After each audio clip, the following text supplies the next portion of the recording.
अस्सलाम वालेकुम नाजरीन, आप देख रहे हैं प्रोग्राम डायरेक्ट लाइन। मैं हूं जवेरिया ज़ैद। नाजरीन, आज सेनेट और कौमी असम्बली के इजलास होने थे जिसमें अहम कानून साजी मुतवक्की थी, तो कौमी असम्बली का इजलास तो इस वक्त हो रहा है। स्पीकर अयाज सादी की ज़ेर सदारत ये इजलास इस वक्त जारी है और अब तक सुप्रीम कोर्ट में जजेस की तादाद बढ़ाने का बिल 2024 मंजूर कर लिया गया है। अब ये तादाद 17 से बढ़ाकर 34 कर दी गई है। इसके साथ साथ प्रैक्टिस एंड प्रोसीजर तरमीमी बिल भी मंजूर कर लिया है और वज़ीर दिफा ने पाकिस्तान आर्मी एक्ट तरमीमी बिल भी पेश कर दिया है। इन नए कवानीन के बाद क्या तब्दीलियां रूनुमा होंगी, इस सब पे बात करने के लिए मेरा पैनल मेरे साथ मौजूद है। अपने पैनल का तारुफ मैं आपसे करा देती हूँ। मोहम्मद आदिल साहब हमारे साथ मौजूद हैं, इफ्तिखार फिरदौस साहब हमारे साथ मौजूद हैं और इसके साथ साथ लीगल एक्सपर्ट हाफिज एहसान अहमद साहब ने हमें ज्वाइन किया है। बहुत शुक्रिया आप सबका। सबसे पहले आदिल साहब आपके जानिब आना चाहूँगी। आज हम देख रहे हैं कौमी असम्बली का इजलास जारी है, मुख्तलिफ बिल पेश किए जा रहे हैं। अगर हम बात कर लें, जजेस की तादाद बढ़ाने का बिल मंजूर हो चुका है। तादाद 17 से बढ़ाकर अब 34 की गई है। तादाद पहले 17 से 25 करने का फैसला किया गया, अब 34 कर दिया गया और मंजूर भी हो गया ये बिल। देखिए, इसका बहुत बड़ा इम्पैक्ट जो है वो होगा, चूँकि 26वीं आईनी तरमीम के बाद जो है ये जो कानून साजी की गई है, इससे जो अदालत की रीस्ट्रक्चरिंग है वो बिल्कुल, सुप्रीम कोर्ट की जो स्ट्रक्चर है वो बिल्कुल बदल जाएगा। इस वक्त 17 जज हैं, जिसमें से 17 मज़ीद जज जो है वो सुप्रीम कोर्ट में आएंगे मुख्तलिफ हाई कोर्ट से, और जबकि एक जो काजी फाइज ईसा की सीट खाली है तो उनका मुतबादल जज भी आएगा, यानी कि 18 नए जजेस जो हैं वो सुप्रीम कोर्ट का हिस्सा बनेंगे। तो और इसके अलावा इसका इम्पैक्ट ये होगा कि जो हाई कोर्ट्स हैं, चारों हाई कोर्ट्स और एक इस्लामाबाद हाई कोर्ट, इन 5 हाई कोर्ट्स में जो जजेस प्रमोट होकर सुप्रीम कोर्ट आएंगे, तो इन जो हाई कोर्ट्स है वहाँ भी और सुप्रीम कोर्ट में भी नए जज आने के बाद जो एक माइंड सेट था, जो हम ख्याल जजेस का था, जो हमने जो मुख्तलिफ मौक़ों के ऊपर देखा कि जजेस की वजह से हुकूमत को मुश्किलात का सामना पड़ा, तो अब बिल्कुल जो है वो सुप्रीम कोर्ट में जो है वो माइंड, हम ख्याल जजेस का माइंड सेट चेंज हो जाएगा। तो आने वाले दिनों में बहुत सारे फैसलों के ऊपर इन जजेस की तादाद का इम्पैक्ट होगा। और इसमें जो सबसे अहम बात यह है वो ये है कि जो इस्लामाबाद हाई कोर्ट है, जहाँ पर ऑलरेडी 6 जजेस जो है वो सुप्रीम कोर्ट के चीफ जस्टिस को खत लिख चुके थे एस्टैब्लिशमेट के हवाले से, अब वहाँ पर मजीद 3 जज जो है वो आ जाएंगे। उनकी तादाद चूँकि 9 से 12 हो गई है, तो वहाँ पे भी जो एक मसला था वो भी लगता है कि हुकूमत उसको हल कर लेगी, क्योंकि जुडिशल कमीशन ऑफ पाकिस्तान में जो इस वक्त 12 रुकनी जुडिशल कमीशन है, उसमें अक्सरियत जो है वो हुकूमत के पास है। तो जब आईनी बेंच के सरबराह का तकर्रुर हो जाएगा तो वो इसका पार्ट हो जाएंगे। तो 13 रुकनी जुडिशल कमीशन जो है उसमें जो हुकूमती माइंडसेट के लोग हैं या हुकूमती फेवर के लोग हैं, उनकी तादाद ज्यादा होगी। तो इसलिए जो अदलिया के अंदर जो नए जजेस आएंगे, वो चाहे इस्लामाबाद हाई कोर्ट में हैं, चाहे बाकी हाई कोर्ट्स में हैं, चाहे सुप्रीम कोर्ट ऑफ पाकिस्तान में आए, तो वो उसकी तैनाती में हुकूमत का बहुत बड़ा रोल होगा, जिसकी वजह से जो एक प्रॉब्लम थी, जो एक जुडिशल एक्टिविज्म का तासुर पिछले 19वीं तरमीम के बाद इफ्तिखार चौधरी के बाद से जो अदलिया की जो सुपरमेसी, उसने पार्लियामेंट की सुपरमेसी को जो है वो पीछे कर दिया था, तो वो अब चीजें बहुत तब्दील हो गई हैं इस तरमीम के बाद और फिर मौजूदा कानून साजी के बाद। तो अब देखते हैं कि चीजें किस तरह चलती हैं। कल जुडिशल कमीशन ऑफ पाकिस्तान का इजलास भी है, जिसमें जो है वो अभी तो इनिशियल है, उसके बाद जो होगा फिर आईनी बेंच का तकर्रुर होगा। उसमें जो सबसे इंपॉर्टेंट चीज है, मेरी अटॉर्नी जनरल से बात हो रही थी, वो कह रहे थे कि जो आईनी बेंच है उसमें भी जजेस की तादाद जो है वो केस के हिसाब से कम ज्यादा की जा सकती है। तो वहां पे भी जो आईनी केसेस मुस्तकबिल में लगेंगे या जिनकी रिव्यू सुनना है जिन केसेस का, उनके ऊपर बहुत असरअंदाज होंगी ये सारी चीजें। हाफिज एहसान साहब, जिस तरह से आदिल साहब ने बात की कि सुप्रीम कोर्ट का स्ट्रक्चर बदल जाएगा, आपसे कानूनी पहलू भी जानने की कोशिश करेंगे, लेकिन उससे पहले इफ्तिखार साहब आपसे मैं ये जानना रही हूँ कि जिस तरह से हम देख रहे हैं कि मुख्तलिफ कानून साजी हो रही है, जब भी कोई तब्दीली आती है तो उस तब्दीली को डाइजेस्ट करने में बहुत वक्त लगता है। तो जिस वजूहात की बिना पर ये तब्दीलियाँ की जा रही हैं कि आवाम के मसाइल और केसेस जो हैं वो बहुत जल्दी जो हैं वो सुने जा सकें, आपको नहीं लगता कि अभी स्ट्रक्चर को समझने में और इन तब्दीलियों को डाइजेस्ट करने में टाइम लगेगा? देखें, ये जो चेंजेस की गई हैं और जो अमेंडमेंट्स लेकर आई गई हैं, इसमें 2-3 चीजें हैं जो काफी इंटरेस्टिंग है कि क्योंकि जो हमने रेजिस्टेंस देखी थी 26वीं आईन तरमीम को, ये बेसिकली उसी का पार्ट था जो अब दोबारा जो है सेपरेट बिल्स के जरिए जो वो पेश की गई है। उसमें 3 जो है अलग अलग स्ट्रक्चर्स के बारे में बात की गई है, सिर्फ सुप्रीम कोर्ट और हाई कोर्ट की नहीं, बल्कि उसमें ऑब्वियसली आर्मी एक्ट के अंदर भी जो है चेंजेस जो है वो लेकर आए गए हैं, जिसमें सर्विसेज चीफ की मुद्दत मुलाजिमत में एक्सटेंशन के हवाले से है। तो जहां तक आवाम का जो है वो ताल्लुक है, वो तो ऑब्वियसली एंड पर आता है। ठीक है। जो सबसे पहले इसका जो एक लेजिटिमेसी जो चाहिए थी और जो एक लेजिस्लेटिव बैरियर था इस हुकूमत को और जो मौजूदा निजाम है उसको अपने आप को स्ट्रक्चर करने के लिए, ताकि वो जो काम कर सके बहुत सारी जगहों पर, वो सिर्फ फाइनेंशियल डीलिंग्स नहीं है बल्कि पॉलिटिकल एम्बर्ट के अंदर भी है, और एक ऐसी रूलिंग बनाई जाए जिसके जरिए जो है वो इस्तेहकाम जो है वो सिस्टम में लेकर आया जा सके। तो वो सारी चीजें जो हुकूमत को लगती थी कि वो किसी ना किसी तरीके से जिस तरफ ये इकोनॉमी को लेकर आना चाहते हैं या अपने फॉरेन रिलेशंस को लेकर आना चाहते हैं, उन सब के दरमियान जितने भी फासले इनको नजर आ रहे थे या वो चीजें जो अपोजिशन इस्तेमाल कर सकती थी या अगली हुकूमतें किसी तरीके से इस्तेमाल कर सकती, उन सबको जो है वो बैरियर लगा के इस टाइम पे बंद कर दिया गया है। जहां तक कोर्ट्स का जो है वो ताल्लुक है और कोर्ट्स की पेंडेंसी का ताल्लुक है, उसका प्रोसीजरल बिल तो अभी देखना बाकी है कि उसकी डिटेल्स जो है वो क्या है। लेकिन जो बहस की जा रही है इक्तिदार के ईवानों के अंदर, उसमें तो नजर यही आता है कि जितने, चाहे वो अपोजिशन है चाहे वो गवर्नमेंट है, इसके ऊपर बैकग्राउंड जो है वो बातचीत हो चुकी है। और जिस किस्म के हम देख रहे हैं जिसमें ऑब्वियसली बुशरा बीबी की जो है वो जो आजादी है इस टाइम पर जो उनको जो है वो बेल जो है वो मिली है, और दानी पीटीआई से भी जो है बातें की गई हैं। अभी देखना है कि इस अंडरस्टैंडिंग से आगे और क्या क्या चीजें जो है वो निकलती हैं, क्योंकि ये उसकी सिर्फ एक सरसरी शक्ल हमें नजर आ रही है। बिल्कुल ऐसा ही है। आदिल साहब, हमने देखा है कि supreme court practice and procedure तरमीमी बिल भी मंजूर कर लिया गया है। अब यानी मुकदमात को पहले आए पहले पाएं की बुनियाद पर निपटाया जाएगा? देखिए, उसमें जो सबसे इंपॉर्टेंट चीज़ है ना वो ये है कि चीफ जस्टिस को दोबारा बाख्तियार किया गया, यानी कि वो एक सीनियर तरीन जज उस कमेटी का हिस्सा होगा जो केसेस लगाता था, जिसकी वजह से हमने बंदयाल दौर में देखा हुकूमत ने एक अटैम्प्ट किया, प्रैक्टिस एंड प्रोसीजर लाई, लेकिन बंदयाल साहब ने उसको साइड पे फेंक दिया। उसके बाद काजी फाइज ईसा साहब जब आए तो उन्होंने उसको इम्प्लीमेंट किया। बाद में जब उस कमेटी में काजी फाइज साहब अक़लियत में चले गए तो फिर हुकूमत एक ऑर्डिनेंस ले आई। अब उस ऑर्डिनेंस में फिर उसको अब चूँकि पार्लियामेंट का हिस्सा, कानून का हिस्सा बना दिया गया है,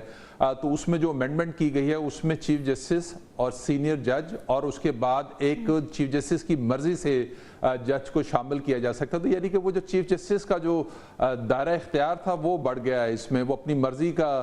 अगर वो समझेगा कि वो अक़लियत में जा रहा है या उसको बहुत सारी जगह पे किसी जगह पे प्रॉब्लम आ रहे हैं कमेटी के मैटर्स में किसी केस के लगाने के हवाले से, तो वो अपनी मर्जी के जज को इस कमेटी में ला सकता है। इसका इम्पैक्ट जो है ना वो आने वाले दिन में बहुत सारे केसेस के ऊपर हर चीज़ की जो है इसका फ़र्क पड़ेगा। दूसरी जो इम्पोर्टेंट चीज़ है वो ये है कि जो आर्मी एक्ट में तब्दीली की गई है 2019 में जब जनरल बाजवा की एक्सटेंशन का मामला चला था तो सुप्रीम कोर्ट ऑफ पाकिस्तान में एक दरख्वास्त दायर हुई थी जिसकी बुनियाद पर उसका नोटिस लिया गया और सुप्रीम कोर्ट ने 6 माह की एक्सटेंशन देते हुए पार्लियामेंट को पास रेफर कर दिया था कि वो इसमें अमेंडमेंट करे, क्योंकि बाज़ाब्ता एक्सटेंशन का कोई कानून या जो है उसमें नहीं था, आइन में भी और कानून में भी जो आर्मी एक्ट है। उसके बाद उसमें हमने देखा कि उस वक्त पीपल्स पार्टी और नून लीग ज़ेर ताब होने के बावजूद उस आइन साइजी में जो आर्टिकल 243 गालिबन था उसमें उन्होंने तरमीम करवाई और जनरल बाजवा को एक्सटेंशन देने में आसानी पैदा हो गई। तो उस वक्त जो अमेंडमेंट हुई थी उस वक्त से, और फिर उसमें एज की जो लिमिट थी वो 65 तक कर दी गई थी। अगर यानी कि अगर एक दफा एक्सटेंशन मिलती है तो दूसरी दफा भी मिल सकती थी। तो ये एक मामला बड़े अरसे से ज़ेर बहस था कि क्यों ना जो है आर्मी चीफ की जो मुद्दत है उसको बढ़ा दिया जाए, वो 5 साल कर दी जाए। अब इसमें जो सबसे इंपॉर्टेंट चीज़ है कि चीफ जस्टिस जो है वो 3 साल तक चीफ जस्टिस रह सकता है। अब जो भी अब नया आर्मी चीफ आएगा उसकी वो मुद्दत 3 साल से बढ़ाकर 5 साल कर दी गई है। तो दोनों सूरतों में जो है वो एक हर तरफ हमें एक रीस्ट्रक्चरिंग नजर आ रही है। तमाम सर्विसेज चीफ जो हैं वो अब 5 साल तक जो है वो अपनी सर्विसेज दे सकेंगे और उसके बाद जो सुप्रीम कोर्ट है, फिर अब इसके अलावा देखते हैं कि हुकूमत बाकी मामला जैसे अच्छा आदिल साहब सवाल ये है कि अगर आला अदलिया में रूल ऑफ लॉ की बेहतरी के लिए ये तमाम इस्लाहात लाई जा रही हैं, कानून साजी की जा रही है, तो अपोजिशन फिर क्यों इतना एहतजाज कर रही है? आज भी हम देख रहे हैं कि अपोजिशन भरपूर एहतजाज रिकॉर्ड करा रही है। देखिए, अपोजिशन का मसला यह है कि उनका ख्याल था कि जस्टिस मंसूर अली शाह आ जाएंगे तो उनके बहुत सारे जो मसाइल हैं वो हल हो जाएंगे, और हमने बहुत सारे फैसलों में भी देखा कि जिसमें तहरीक इंसाफ जो है वो बेनिफिशरी रही है। जैसे मैंने पहले कहा था कि अदलिया में जब रीस्ट्रक्चरिंग होगी तो उसमें जजेस की तादाद बढ़ने से जो एक खास माइंडसेट के जजेस थे जिसकी वजह से हमने बहुत सारे, जैसे मखसूस नशिस्तों का फैसला था उसमें 8 जजेस के फैसले ने हुकूमत के लिए प्रॉब्लम्स पैदा की, एस्टैब्लिशमेंट को बहुत सारे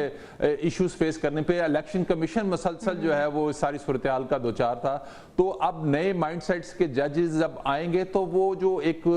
केसेस सुनेंगे तो उसके ऊपर यकीनी तौर पर एक यानी ऑपोजिशन ये इल्जाम लगा रही है कि जजेस की तादाद में इजाफा इसलिए किया जा रहा है कि हुकूमत अपने मर्जी के जजेस लाना चाह रही है, लेकिन हुकूमत जो है उसका मौक़िफ़ कुछ और है। अभी हमें ब्रेक पे जाना है, ब्रेक से वापस आएंगे तो बात होगी। Stay with us. Welcome back नाज़रीन। कौमी असम्बली में होने वाले इजलास और उसमें अहम कानून साजी से मुतल्लिक हम बात कर रहे थे। आदिल साहब हमारे साथ मौजूद हैं, इफ्तिखार फिरदौस साहब हमारे साथ मौजूद हैं। इफ्तिखार साहब, जिस तरह से आदिल साहब बात कर रहे थे कि प्रैक्टिस एंड प्रोसीजर बिल जो मंजूर कर लिया गया है उसके बाद चीफ जस्टिस के इख्तियारात को सुप्रीम रखा गया है, उनके इख्तियारात में इजाफा किया गया है, तो क्या हम ये समझें कि अब सुप्रीम कोर्ट का हर मुकदमा चीफ जस्टिस की ज़ेरे निगरानी मखसूस बेंच करेगा? नहीं जी, बिल्कुल इसका ये मकसद जो है वो नहीं एक्सट्रैपलेट कर सकते हैं। अच्छा। जो इस कानून साजी का बेसिकली मकसद है और जो इसका बैकग्राउंड है वो ये है कि जो चीफ जस्टिस का ओहदा है उसको उसी नेट पर, क्योंकि जो पहले कानून साजी की गई थी और प्रैक्टिस एंड प्रोसीजर बिल में उसमें सुप्रीम कोर्ट का जो चीफ जस्टिस था उसका ओहदा और बाकी ओहदों के बाकी जजेस के दरमियान में ज्यादा फर्क जो है वो वाज़ेह नहीं था। ये सुपीरियरिटी इस्टेब्लिश करने के लिए है कि सुप्रीम कोर्ट का जो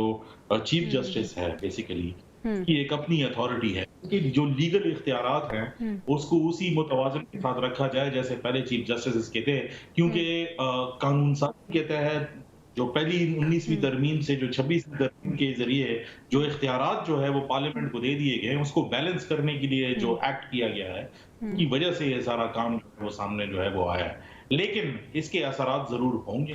जहां तक आदिल साहब ने जो है बात की कि बेंचेस के नंबर जो है वो आगे पीछे होंगे, ऑब्वियसली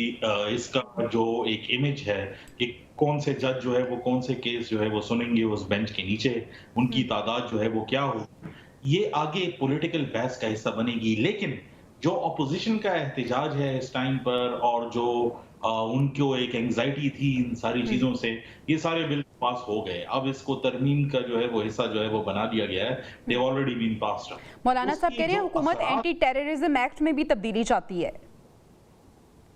जी, एंटी टेररिज्म एक्ट के अंदर जो तब्दीली ऑलरेडी जो है उसमें इख्तियारात की तब्दीली जो है वो कर दी गई है। उसमें तो जो कानून में जो अंदर जो चेंजेस की गई हैं वो तो बहुत क्लियर है कि किसी भी शख्स को एप्लीकेशन के तहत जो है 3 महीने के लिए जो है वो उठाया जा सकता है तफ्तीश के लिए। अब उसके ऊपर जो रेगुलेटरी अथॉरिटी है कि किसको उठाया जाए, किसको तफ्तीश के लिए जेर तफ्तीश रखा जाए, सारी चीजों पर ऑब्वियसली बहस जो है वो बाकी है। लगता ऐसे ही है कि जो एक लीगल कवर चाहिए था कुछ एलिमेंट्स के खिलाफ क्रैकडाउन करने के लिए, अब उसकी एक शक्ल जो है सामने जो है वो आ गई है। और हम देख सकते हैं कि जो स्टेट के खिलाफ और डिसेंटिंग वॉइसेस जो थी उनके खिलाफ अब एक्शन और मजीद घेरा जो है वो तंग कर दिया गया। ठीक है, आपको लग रहा है कि लीगल कवर जो चाहिए था वो हासिल हो गया। हाफिज एहसान साहब हमारे साथ मौजूद हैं। हाफिज एहसान साहब, आप बताइएगा कि क्या आईनी अदालत के क़याम और उसके बाद जजेस की तादाद है उनमें इजाफे, जो बिल पेश किए गए हैं, मंजूर किए गए हैं, इसके बाद आपको अदलिया में बेहतरी महसूस हो रही है या आपको लगता है कि अदलिया में बेहतरी लाई जाएगी इससे? देखिए, ہمیشہ سے پاکستان کے اندر جب ڈیبیٹ کی جاتی ہے کہ پاکستان کے جوڈیشل سسٹم کو بہتر ہونا چاہیے تو 3 چیزوں پہ زور دیا جاتا ہے. ایک دیا جاتا ہے کہ پاکستان کے اندر جو جوڈیشل انفراسٹرکچر ہے ان ٹرمز آف کورٹس اور ان ٹرمز آف ججز جو ہے اس کو انکریز کیا جانا چاہیے. اور دوسرا سائملٹینیسلی آتا ہے کہ پاکستان کی جو آؤٹ ڈیٹڈ لیجسلیشن ہے اس کو چینج کر دینا چاہیے. جو انگریز کا ایک کلونیل سسٹم چل رہا ہے, کرمنل جسٹس سسٹم یا سول جسٹس سسٹم جو ہے,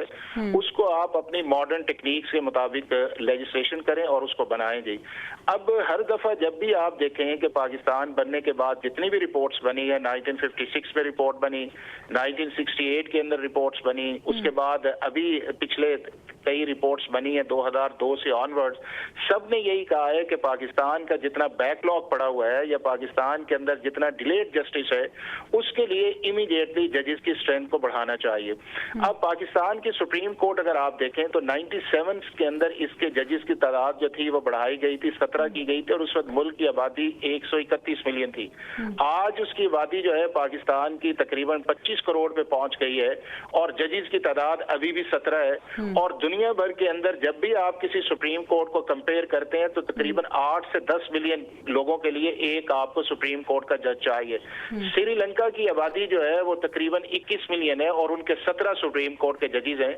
اور نیپال کی پاپولیشن 30 ملین ہے اور ان کے 21 ان کے سپریم کورٹ کے ججز ہیں. ہمارے یہاں بھی ہر دفعہ ایک ایفرٹ کی جاتی ہے, 2009 میں پیپلز پارٹی نے کی, بٹ افتخار چودھری صاحب نے کہا کہ فائنانس بل کے اندر اسے نہیں لا سکتے اور آپ کو ایکٹ آف پارلیمنٹ کے اندر جانا چاہیے. تو میرا خیال ہے کہ جب آپ نے 26ویں آئینی ترمیم لے آئی اور ابھی آپ کانسٹیٹیوشنل کورٹ کی طرف بھی جا رہے ہیں کیونکہ اس کے علاوہ آپ کے پاس آپشن نہیں ہے, تو کانسٹیٹیوشنل بینچز کے اندر سپریم کورٹ کے منیمم آپ کو 2 سے 3 بینچز چاہیے ہوتے ہیں ججز ایک بینچ کو مکمل کرنے کے لیے. تو اگر آپ نے 4 یا 5 کانسٹیٹیوشنل بینچ بنا دیا تو پھر آپ کا تو ریگولر سارا جسٹس سسٹم جو ہے سپریم کورٹ کے اندر وہ تو سارا لمبو چلا جائے گا. تو میرا یہ خیال یہ ہے کہ کیونکہ کل پاکستان کی جوڈیشل کمیشن آف پاکستان کی میٹنگ ہونے جا رہی ہے اور آج نیشنل اسمبلی اور سینٹ اس اسٹرینتھ کو پورا کر رہے ہیں, تو کل جوڈیشل کمیشن آف پاکستان کے سامنے ایک آپشن بھی ہوگا کہ زیادہ سے زیادہ بینچز بنائیں گے اور ان بینچز کے اندر پاکستان کا جو بیک لاگ ہے یا اس کے بعد جو پولیٹیکل کوسچنز ہے وہ ایک طرف چلے جائیں گے اور آپ کے جو لیگل میٹرز ہیں کرمنل جسٹس سسٹم کے اور سول کے. لیکن میں یہ سمجھتا ہوں کہ اس امپریشن کو ڈسپل کرنے کے لیے کہ شاید سینٹرک سپریم کورٹ ہے, پاکستان کی پارلیمنٹ کو ایک ریزولوشن کرنا چاہیے پریزیڈنٹ آف پاکستان کو, چونکہ پریزیڈنٹ آف پاکستان کے پاس ابھی بھی لیگل کمپیٹنسی آرٹیکل 192 کے نیچے کہ وہ ہائی کورٹ کی ججز کی اسٹرینتھ کو انکریز کر سکتے ہیں. تو جس طرح پنجاب کی آبادی 13 کروڑ ہے, یہاں کے اوپر 60 اس وقت سینکشن اسٹرینتھ ہے جس میں 24 خالی ہیں, اس کو 100 کے قریب بڑھانا چاہیے. اسی طرح سندھ کے اندر جو ہے وہ 60 سے 80 ججز لگنے چاہیے. اسی طرح پشاور کے اندر جو ہے وہ 35 سے 40 ججز کی اسٹرینتھ ہونی چاہیے. بلوچستان کے اندر 25 سے 30 اور اسلام آباد کے اندر 15 سے 20 ججز جو ہیں ان کی اسٹرینتھ ہونی چاہیے. تو تبھی جا کے آپ کا جو آپ کی ٹاپ جوڈیشری ہے اس کے اندر چیزیں جو ہیں وہ رول ڈاؤن شروع ہوں گی یا موو آن آئیں گی. تو میں یہ سمجھتا ہوں کہ صرف اس کے اوپر اعتراض کرنا کہ ٹائمنگ کے اوپر انفراسٹرکچر میں جو ریفارمز ہیں آپ کو لگتا ہے کہ یہ بہت ضروری تھیں, اور اس کا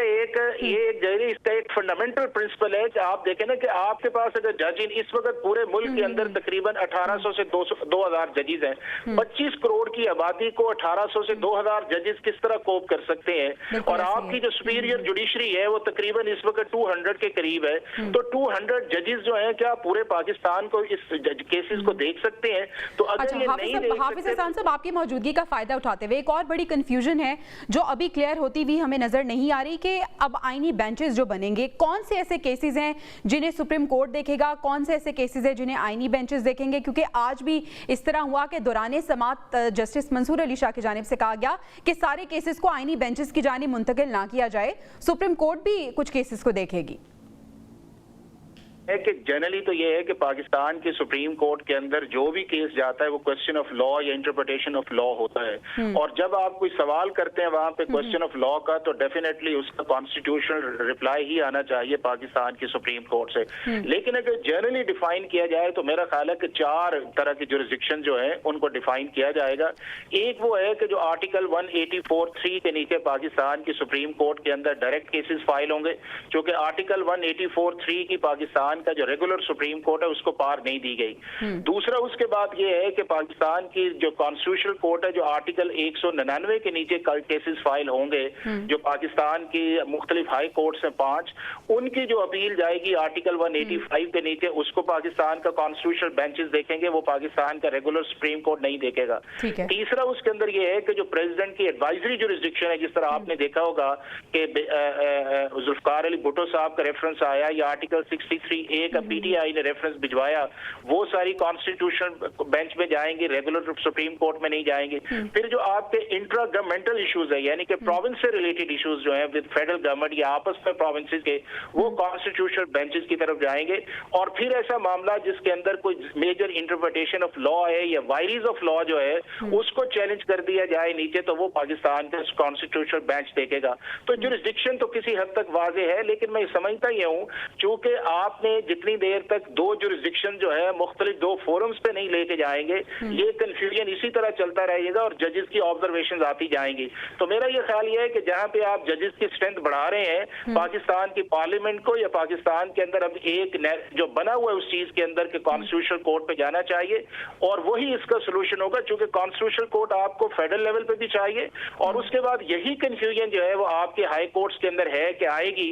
कि जी कौन सा केस आर्टिकल 199 के नीचे जो है वो रेगुलर कोर्ट देखे या कौन सा जो है वो आपका कॉन्स्टिट्यूशनल बेंच देखे। चूंकि कॉन्स्टिट्यूशन के अंदर जब आपने सर्टेन चीजों को डिफाइन कर दिया है तो फिर उसकी इंप्लीमेंटेशन के लिए आपको मैकेनिज्म चाहिए, और जो आपने जुडिशियल कमीशन बनाया है उसकी कॉम्पोजिशन पे भी अभी एतराज शुरू हो गया है कि उसके अंदर गवर्नमेंट की नॉमिनेशन ज्यादा है। तो अगर इन सारी चीजों से आपने बचना है, और ये आइडिया चूंकि कॉन्स्टिट्यूशनल बेंचेस का पीटीआई ने दिया था और उन्हें इस चीज का एहसास ही नहीं था कि हम इस कॉन्स्टिट्यूशनल कंफ्यूजन की तरफ चले जाएंगे, क्योंकि उनका बुनियादी ऑब्जेक्टिव ये था कि जस्टिस फाइज ईसा जो है वो किसी न किसी तरीके से इस सारे प्रोसेस से आउट रहे, चाहे रेगुलर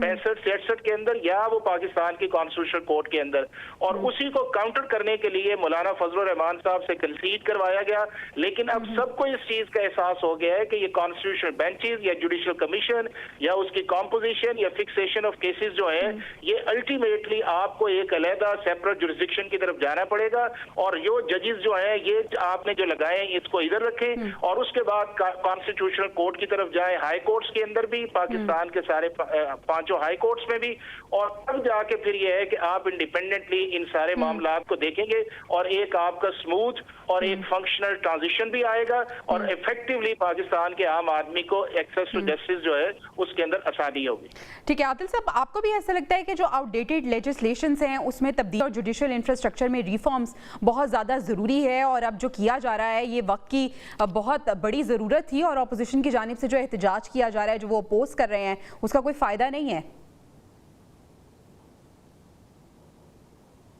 देखिए, इस्लामाबाद हाई कोर्ट में 60,000 केसेस हैं सिर्फ, उसमें से जो है वो तकरीबन 40% के बारे में एक कहा जा रहा है कि वो आईनी बेंचेस के चले जाएंगे, लेकिन जो जजेस की तादाद जिस हिसाब से बढ़ाई गई है वो मेरे हिसाब से ज़्यादा बढ़ाई गई। असल प्रॉब्लम ये आएगा कि जो आपकी लोअर कोर्ट्स हैं वहाँ पे सबसे बड़ा प्रॉब्लम है। 2 मिलियन से ज़्यादा केसेस जो हैं वो पड़े हुए हैं पेंडिंग में, जिसमें पंजाब में सबसे ज़्यादा केसेस है। तो ये ऊपर तो आपने जजेस की तादाद बढ़ा दी, अब ये रीस्ट्रक्चरिंग जो है वो इसी तरह नीचे भी होनी चाहिए। अगर पर्पस ये है कि आदिल साहब आपको लगता है कि होगी रीस्ट्रक्चरिंग लोअर कोर्ट्स में? है कि जो आप देखिए होनी तो चाहिए, आइडियली होनी तो चाहिए, और अभी जो हमें सुप्रीम कोर्ट के अंदर नजर आ रहा है वो तो आपको इसमें कोई ढकी छुपी बात नहीं है कि हुकूमत को जो problem supreme court of Pakistan की तरफ से आ रही थी, जो बहुत सारी रुकावटें थी, बहुत सारे मैटर्स ऐसे थे जिसकी वजह से, जिनके फैसलों की वजह से या जुडिशियल एक्टिविज्म जो हमें नजर आया, जो जजेस का बिहेवियर हमें नजर आया, उसकी वजह से जो मुश्किलात थी, वो लगता तो यह है कि हुकूमत किसी हद तक अपनी कोशिश में कामयाब हो जाएगी, और उसको जो आने वाले दिनों में जो एक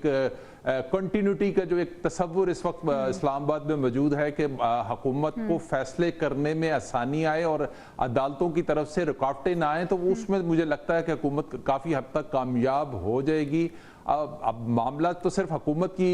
हद तक रह गया, असल मसला तो अवाम की, अगर इंसाफ की बात करें तो इंसाफ के जो तकाजे हैं वो लोअर कोर्ट से अगर आप शुरू करें तो वो होते हुए उस तरह से आवाम को इंसाफ मिलता हुआ उस तरह से नज़र नहीं आ रहा। तो आप देखते हैं कि सुप्रीम कोर्ट की जो के बाद रीस्ट्रक्चरिंग का ये प्रोसेस जो है वो हाई कोर्ट में किस तरह जाता है और हाई कोर्ट से आगे जो है वो लोअर कोर्ट्स में किस तरह से जाता है। जजेस की तादाद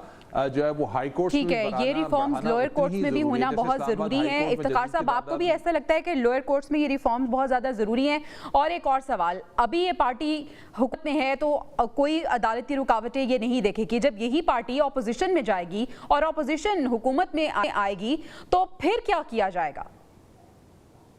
देखिए, जो पहले सवाल का आपका जवाब है, जो ओरिजिनल बिल जो क्लिक हुआ था 26वीं आईनी का, उसमें जो लोअर कोर्ट्स हैं या प्रोविंशियल कोर्ट्स हैं उसके लिए भी लेजिस्लेशन जो थी, उसमें सिर्फ ये लेजिस्लेशन नहीं थी कि जजेस की तादाद के हवाले से, बल्कि उसमें ये लेजिस्लेशन भी थी कि